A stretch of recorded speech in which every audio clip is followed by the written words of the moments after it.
দেখেছেন গতকালকে 12ই মার্চ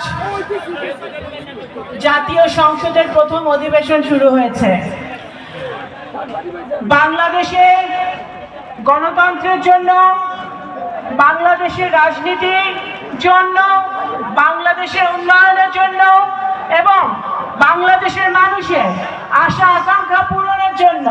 যে পবিত্র সংসদ এতদিন অকার্যকর অবস্থায় ছিল, আলহামদুলিল্লাহ গতকালকে আমাদের সংসদ আবার কার্যকর হয়েছে এবং ইনশাআল্লাহ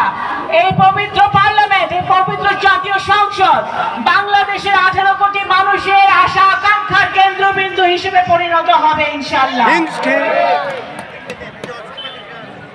মাননীয় প্রধানমন্ত্রী